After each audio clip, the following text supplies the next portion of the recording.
Well, that worked. Welcome. Welcome to Moving Through Menopause with me, Philippa. And today I'm really excited to be chatting with Bethany Corbin. Bethany's coming all the way from the United States, aren't you, Bethany? I am. I'm so happy to be here.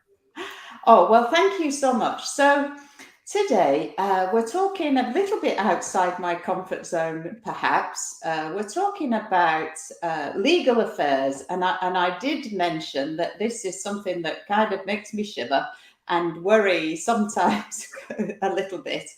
I suppose I could call myself a startup, couldn't I? I started up this business 3 years ago and never having done anything like it ever before. I'd always really worked for other people, and I think we tend to rely on them to check the boxes and do all of that, the legal boxes, that is. So Bethany is an attorney. That's what they call them in America. A lawyer, I think, also in America. We might call her a lawyer. Uh, and so Bethany specializes in working with startups to help them cross those legal T's and dot the I's and make it a little bit less frightening, I suppose, don't you? I try to, yes. We're never anybody's favorite person to talk to, especially startup companies. Well, you look very friendly, actually, so I don't think I'd be too frightened to talk to you. But the reason we're chatting here on Moving Through Menopause is that because I suppose in the course of your work, you've come across a lot of innovators in this field of technology, now known as femtech. It's a relatively new term. I like it, women and technology, put it together, and what do you get? Femtech. Yes, I like that. So we're talking about all the kinds of things. Well, I say all, some, maybe not all, some of the things that we might be encountering in that online world. And you know what, Bethany, I've got a little story about this. My husband at the weekend was looking up snoring devices. I'm laughing because there's only one reason my husband was looking up snoring devices, isn't there? It wasn't his idea, it was mine.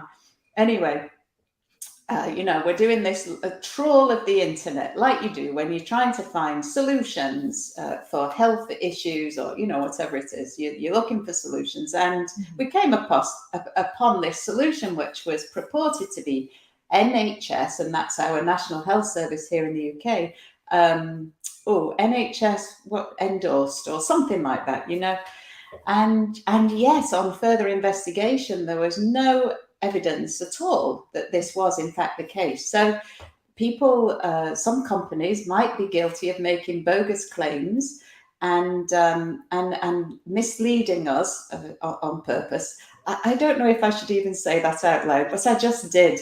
So the idea that reviews was the other thing we were trying to interrogate, all these positive reviews that there supposedly were in existence and yet seems to be somewhat lacking when we tried to interrogate this. So is this an example of the kind of the pitfalls that might befall us as we're going about this online arena?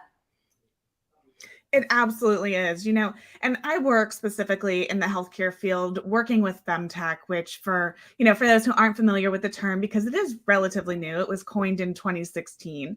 It's really focused on any type of healthcare solution that's dedicated to or can impact positively women's healthcare. And like snoring. Sorry. And it's interesting, right? Because a lot of what we see in femtech is applicable much more broadly to other consumer devices, health tech in general, the snoring machines that you're talking about. And there's a couple of issues that we see here. The first one is just what you mentioned. Is this something that's even been endorsed? Like it said, it has been endorsed. Is this something where the reviews that we're seeing are actual people reviewing these products? Oh, yeah. Are they paid or sponsored reviews? Oftentimes right? They're not going to disclose that. And then the other thing that we really have to think about are the accuracy concerns that come with these devices. We see this, for instance, in femtech. There's a lot of, for premenopausal women, right? A lot of ovulation and period tracking apps on the market today. If you dive into the statistics behind those, we actually see that none of them that have been tested by research institutions have been accurately able to predict the fertile window and ovulation, and the best accuracy rates like 21%. But none of that is being disclosed to consumers. And consumers right now, especially given the potential lack of regulation of some of these devices and the how quickly they come to market, consumers don't even have a way to compare one device against another based on accuracy concerns. Yeah, I mean, this is a whole issue. The comparing like with like, invariably, that's not the case, is it? So you're quite right to bring us back to the, the women's health side of the house, because to be honest, I'd almost forgotten about ovulation being a thing because of being currently postmenopausal. I say currently, I mean that's for the rest of my life, isn't it? But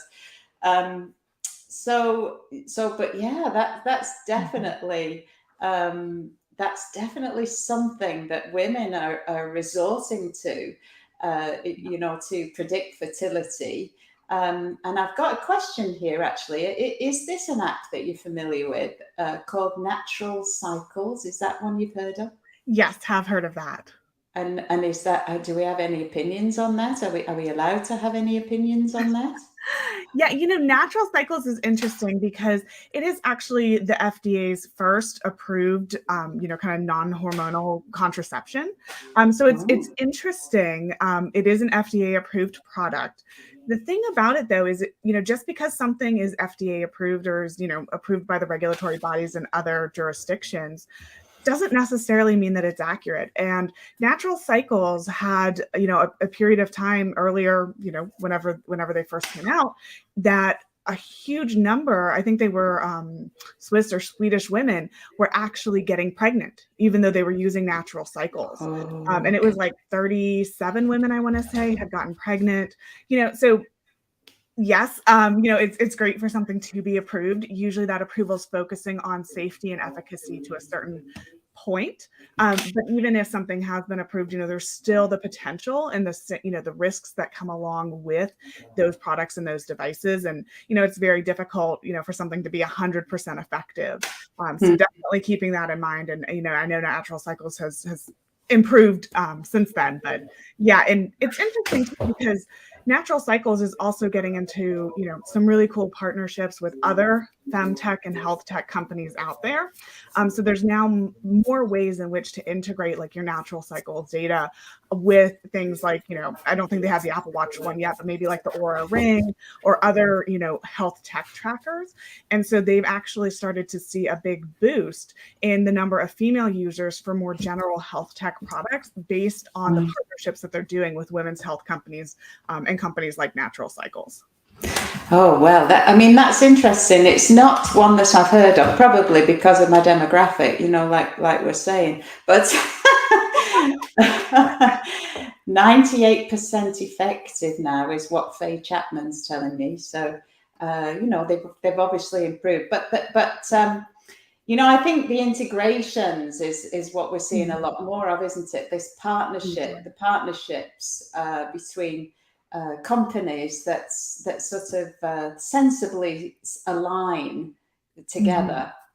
The tech that I can think of really is around women's health and talking about pelvic health in particular. Yeah.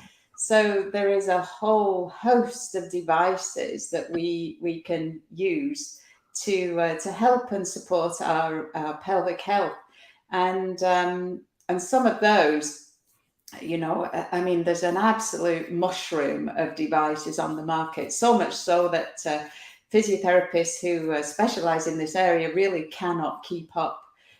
No one can keep up. No one Oh, well, that's a relief. It's not just me. It's not just, it's very difficult even for healthcare providers across the world to keep up with how many apps are coming on the market. And truth be told, it's also difficult when we have kind of a lack of standardization for femtech and health tech in general to know whether or not that's going to be data that your clinician, right, or your provider can use in actually formulating your care and your treatment plan longer term. So we still right now actually have a bit of a divide between the tech founders who are creating these products that consumers are using and the actual clinicians and medical and scientific backing for those devices. So that's kind of been a huge problem that we're still trying to bridge that gap. Yeah, there's a real disconnect there, isn't there? Undoubtedly. Uh, yeah, as a clinician, people come to you and they've brought a device that they've purchased online and they're asking you, how should I be using this thing? And yeah, you may never have encountered it. So, Yeah. there's a lot to be said for us taking our health into our own hands. This is definitely something that I advocate for women. That is, be the master of your own destiny. But equally, we can come a little bit unstuck, can't we? If this stuff is so difficult to be sure that it's proven, it's yeah, I mean, all sorts of things that you can use for snoring. Anyway, I'm back to snoring. Oh, is and yet there's all kinds of different things. You could find yourself spending a whole lot of money on something that really does nothing. And unfortunately, that's what happens, especially in women's health, because women's health has been neglected through modern medicine for so long. And so a lot of times, right, we've been relegated to the shadows and the corners for discussing our women's health issues. We're not, in a society that promotes open discourse about women's health. And so a lot of women are afraid to talk to their healthcare providers, or when they talk to their healthcare providers, the providers may not be up to date on the newest solutions, or they may not know how scientifically or medically backed a particular solution is in order to be able to recommend it. And so for those reasons, a lot of women are turning and doing their own research on Google, on sites, on blogs, talking to other women in different communities that they can find online, and having to do a lot of kind of self-diagnosis, self-medication, trying to figure out which products could work for them. And just given that environment, there are unfortunately, a lot of predatory companies out there that offer solutions that really don't do anything for women.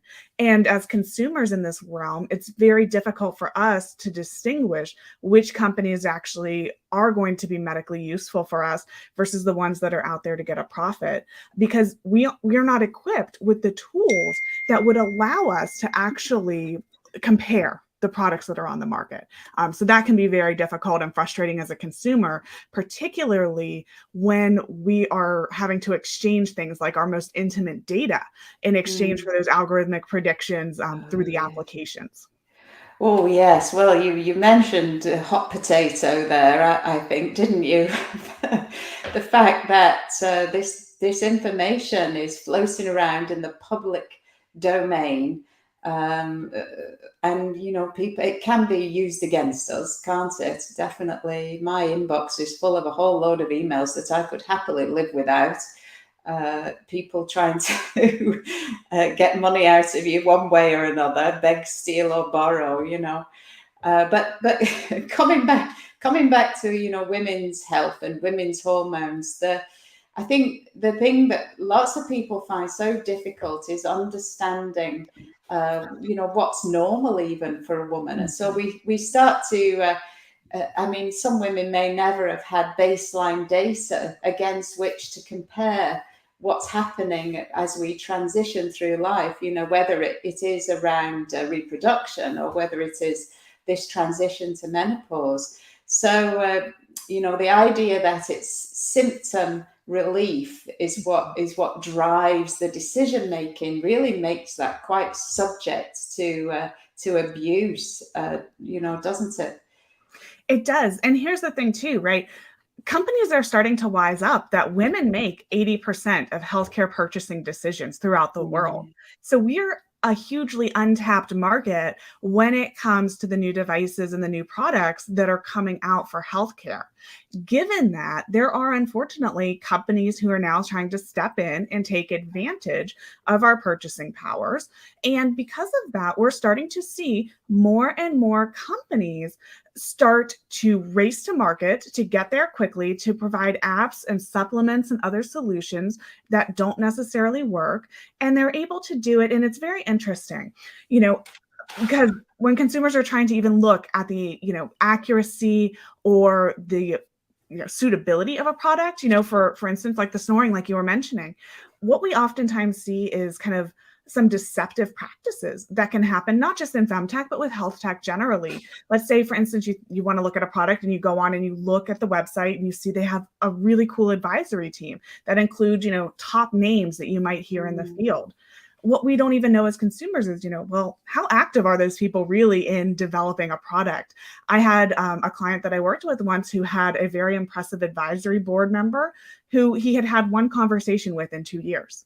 But still had somehow listed her as an advisory board member. So even when we're doing our diligence as consumers to look into these products, there's still sometimes some deceptive practices out there that make it difficult for us to determine what's really going to work. And that's why we've seen, especially in menopause, a ton of money being flooded into the supplement market to try to get rid of things like hot flashes or other symptoms that women have, with very little success in most of the cases. Well, yeah, that's a whole nother minefield, isn't it? Because again, a totally unregulated industry, which, gosh, yeah, it's not my sphere for nutrition. I'm not a nutritional therapist. I'm a physiotherapist. I deal with movement as medicine. That's what I do. But yeah, well, and then of course people are making lots of claims around, different modes of training the body. For instance, do this and it's going to cure that. Yes. Exactly. And it's too good to be true. And it's interesting because a lot of times companies that make those claims, especially if they're doing it with supplements or with products or devices that haven't been approved, they're potentially violating regulations that are in existence to prevent that exact type of advertising to mislead consumers. So I've worked with clients in the femtech space, for instance, who have done similar things. This will cure this will relieve pain, claims that they have no scientific backing for. What I've also seen, and I was having a conversation with somebody about this the other week, is companies that come on and they say, this has been clinically proven to do X, Y, Z. What they might mean is not that, our app has been clinically proven to do this, but one part of the methodology that we use may have been clinically proven to do this in one study at one point in time. And now we've integrated that into this whole app, but we're still making those claims. And that can also be very misleading to consumers. Yeah. Well, you're presenting me with a whole load of kind of doubts and concerns here. So, what can we say to consumers that can help them to be canny about these purchasing choices that they make? Do you have any key recommendations that you can pass along? Sure. And it's interesting, depending on what aspect you're looking at and what type of product you're looking at, can really influence the type of data that you're able to obtain to make an informed decision. The first thing I always tell consumers is if you're doing something in an app or something that's connected to the internet, you should assume that whatever data you input there is going to be at some point in time disclosed downstream or sold for advertising purposes, something like that. Because a lot of times companies have privacy policies where they will tell you how they're using your data. And if you look at those privacy policies, most of the time they'll have some type of downstream disclosure, like we are going to use it with our business partners. We're going to use your data with our advertisers. In the US, for instance, one of the big ones is selling that data to data brokers, which, there's no kind of downstream limits on how your data can be used. So I always first off say, if you're going to use an app, great. Make sure that you're kind of weighing the types of data it's going to ask you for with the results that you're anticipating to get from that application, and make sure that that's a beneficial trade-off for you. The other thing consumers can do on that point is there have actually been some studies now that are starting to be done that kind of compare the data hungriness of the application. And so by data hungriness, I mean, how much data is it collecting versus how much data does it kind of need to be able to give you those same algorithmic predictions or outcomes from the app. And what they found is, unsurprisingly, some of the bigger name applications out there are collecting more data than they need. And because of that, right, that puts more of your data at risk. And so we're starting to get studies there that consumers can Google. Surfshark is one of them that does those types of studies. And it can just give you a sense for how much data is the app that you're using collecting. So that's kind of one thing, just be thinking about kind of data privacy. The other thing I tell consumers too is, to the extent that you can, see if the company is being transparent about the medical and scientific backing for their product. A lot of times companies, are not transparent on the websites because they claim it's proprietary, right? Confidential and proprietary, we don't want to give away our trade secrets. But if you're using something that's been medically or scientifically established, then what are the steps that you've taken? Are you doing clinical studies on it? Are you publishing journal articles to prove your methodology? Looking into seeing kind of what the company's been doing with respect to the scientific and medical backing for that product can be really helpful in determining if this is something that's actually going to be medically beneficial versus whether or not it's a product that you might be wasting your money and your time with and can actually be, siphoning off your data without you getting any type of benefit. So that's kind of another one that I always like to think about. And then to the other extent that, you can look at the company and kind of the team that they have. I always look to see how diverse of a team they have, especially kind of on their C-suite. How's the diversity, right? If it's a product that's created by all men and all white men, okay, that tells me something. Maybe they're incorporating diversity somewhere else, maybe an advisory team, but that's also kind of a red flag because I want a product that's going to know, right, my body, what I've gone through as a woman, and also going to be usable across diverse audiences. So I check out the diversity, I check out the background of the C-suite team to make sure that there's at least somebody with medical or scientific or research background. And as long as I'm able to kind of find that, I can feel more comfortable, right? It's not going to be foolproof, but I can feel more comfortable that at least maybe this product has some scientific backing. Yes, well, I mean, I'm really sorry, but I don't know what the heck a C-suite is. What's going on there? Yeah, when I say C-suite, I mean their executive team. Their corporate executive team, right? Like who's their CEO, who's their chief product officer, chief technology officer, what's their CFO doing? Do they have a chief medical officer? Those types of chief positions. Those are what I'm looking for. I'll also look, if they have a board of directors, I'll look at that as well. Advisory teams can sometimes be difficult just because you don't know how involved the advisory team is. Maybe it's a once a quarter meeting, maybe it's once a month. But I do also look, some companies, let's say that they're starting out and they don't have the money for a chief medical officer. Maybe they have an advisory board that's full of doctors, right? That can be something that can also help give, some credibility to what they're doing. Yeah. Well, that's right. I mean, I think what's happening a lot nowadays, however, is that people are seeking out people, like a bit like you said, communities of people, the influencers who are doling out advice left, right, and centre. And so, how is that regulated? Because in my experience, well, there I just hit the nail on the head, because this is what we're talking about. People who have worked with other people and find that there's a commonality. So, it might be that some people find that taking a particular supplement helps menopause symptoms. Okay, so I took supplements when I was traversing menopausal hot flashes and breast pain. It was really horrendous. And so it's very tempting for me to kind of hand out advice.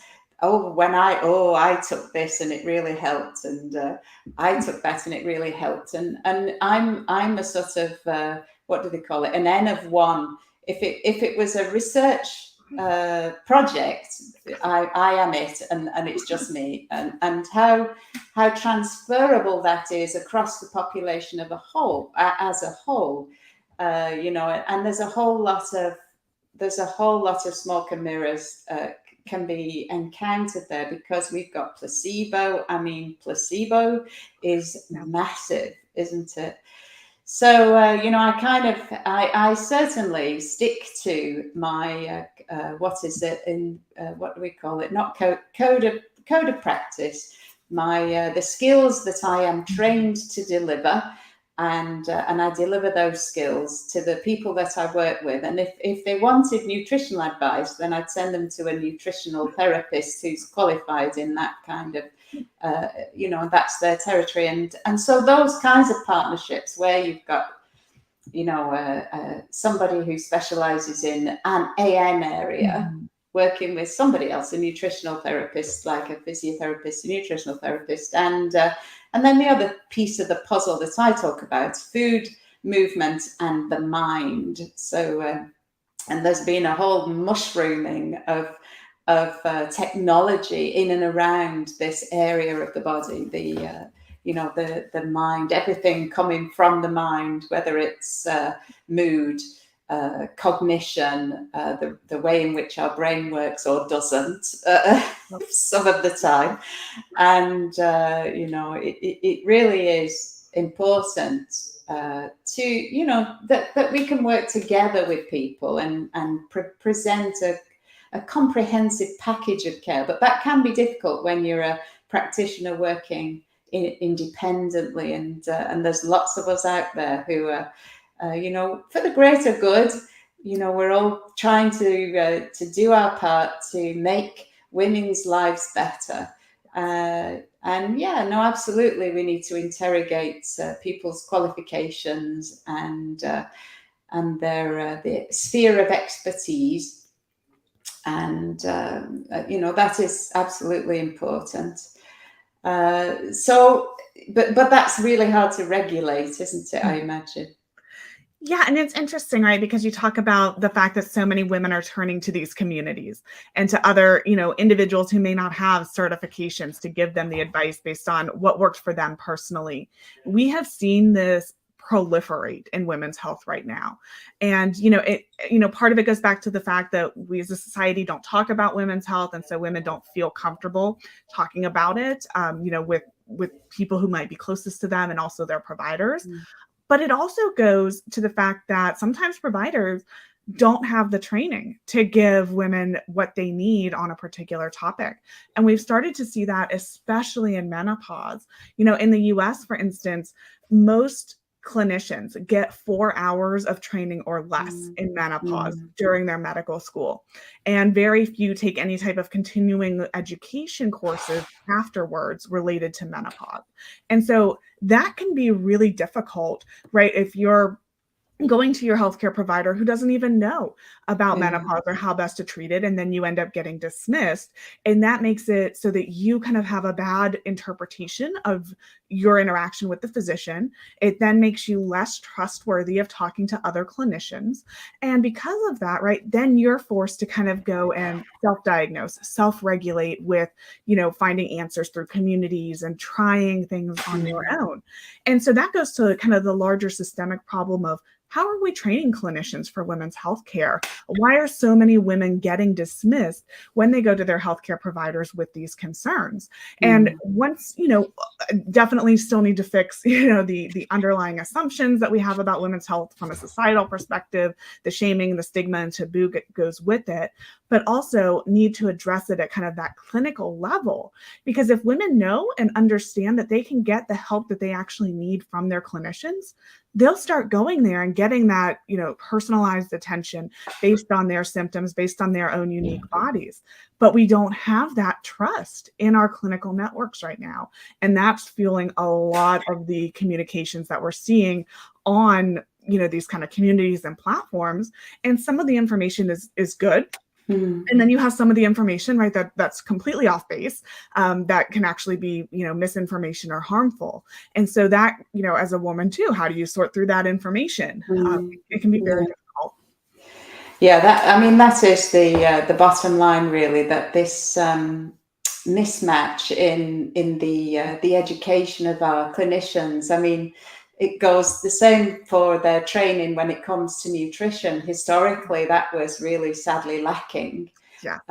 So holistic approaches to health and lifestyle medicine is not something that we've been encountering with our conventional Western medical practitioners, the doctors that we see, which, and I think there's a real lag there because of how long it takes to institute changes in the way in which they are educated. So we've still got a bit of time to go before, the next generation of practitioners is hitting the consulting rooms. So, in the meantime, we are picking our way through this what can be a very challenging time for women.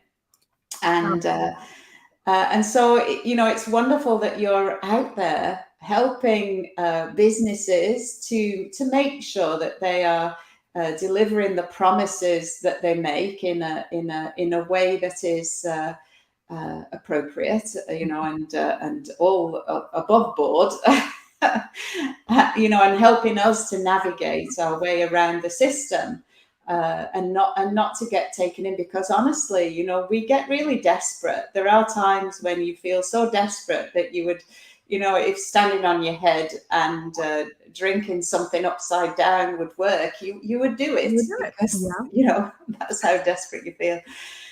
So I guess having a supportive community of people who seem, who have the appropriate qualifications, but equally the experience. Experience speaks volumes. Actually, dealing with the problems over a long period of time, we see parallels, and we have that opportunity to say, oh well, it wasn't just that this worked for me, but but that this has worked for thousands of women.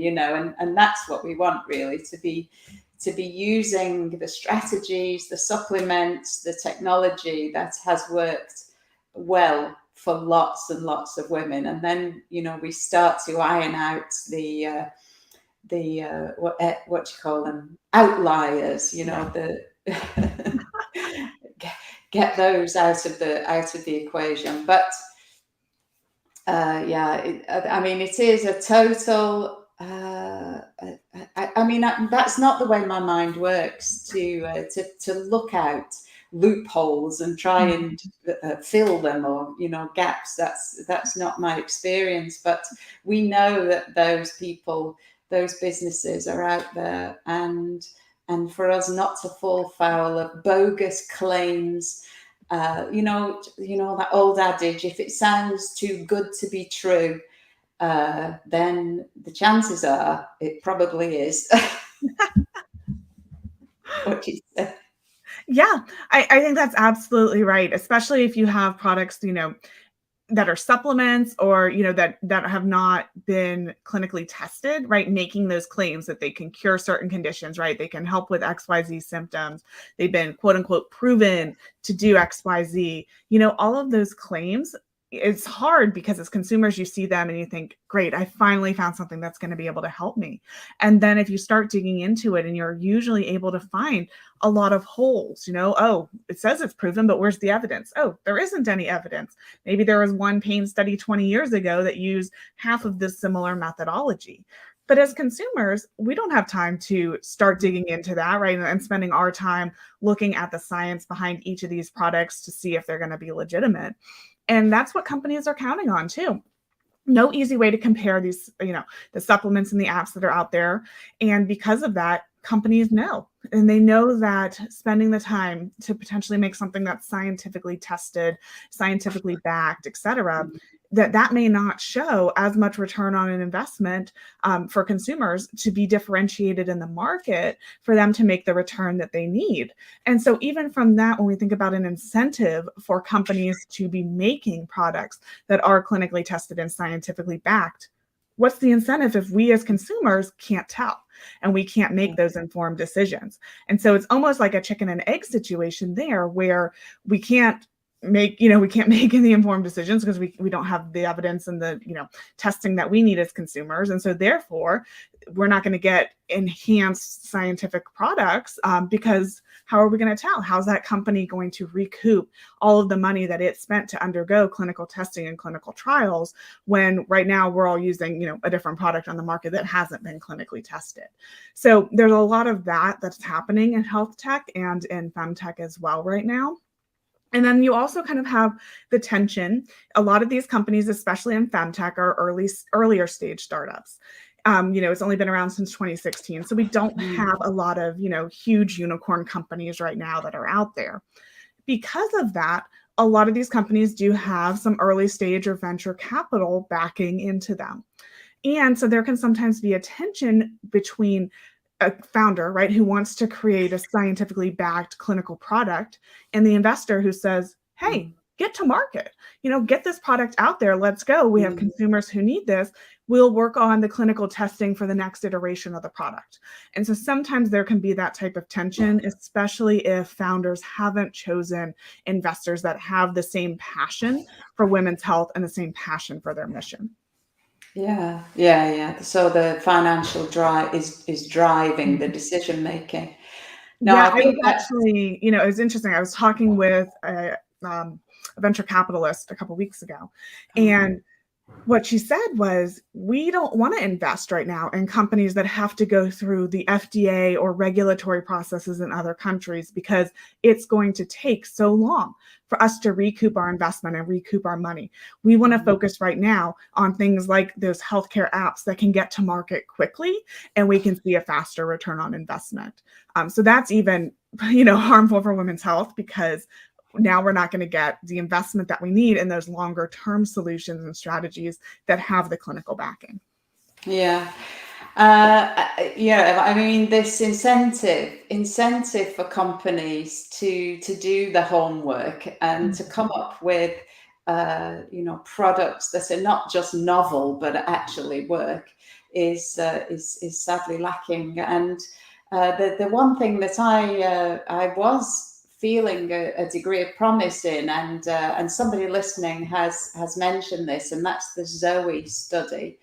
So you may not have heard of this, but it was it kind of blossomed during COVID, that they were collecting lots of data about every week you could make a report. Have you had COVID symptoms? And because of the fact that there was a real a desire for us as a populace to kind of get to the bottom of this COVID thing, so people really got on board, I think, with reporting. And so obviously, as you say, there's some data collection that goes on, but that they do now seem to be branching out and exploring other avenues, because they have an engaged client base. I mean, it's free. It's not anything you pay for. They've got an engaged community of people who an access to numbers of people that previously, up until that point, was almost unheard of. Conducting those research studies on vast numbers of people was very difficult to do. And so now they're kind of branching out and exploring different avenues. And the one that was published most recently, they did a study around intermittent fasting and the benefits or the disadvantages of doing that. Because again, this is maybe, well, there are apps associated with this, aren't there, that you can monitor your ins and outs and all of that,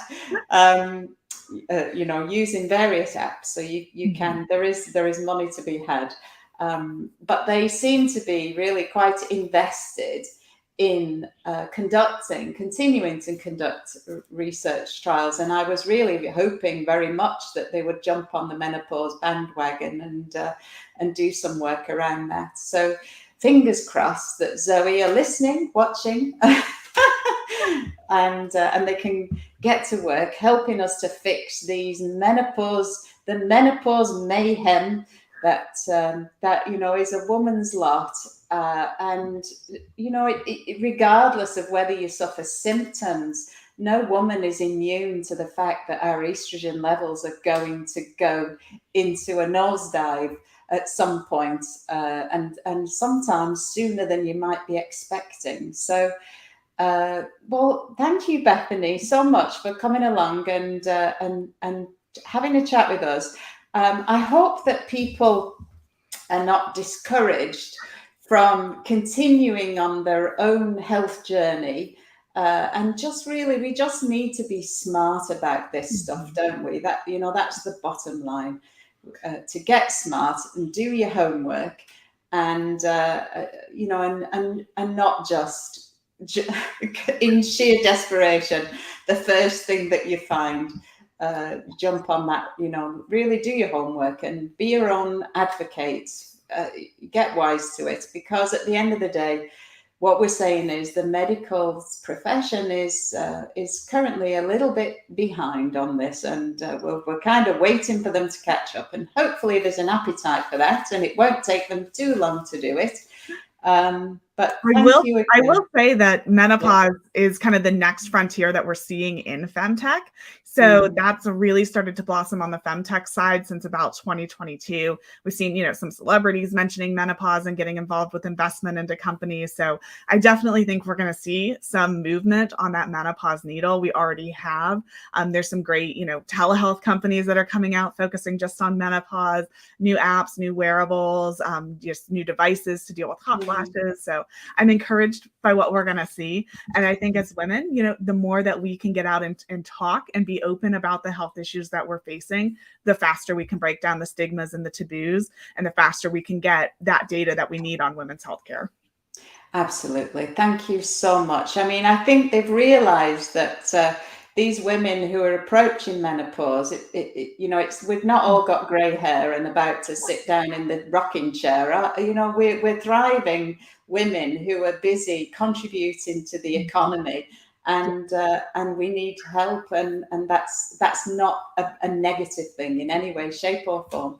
So, well, thank you so much for your passion for women's health and femtech, and all the work that you do, helping to bring these companies to market safely, and applying all the necessary legal rigor to that process.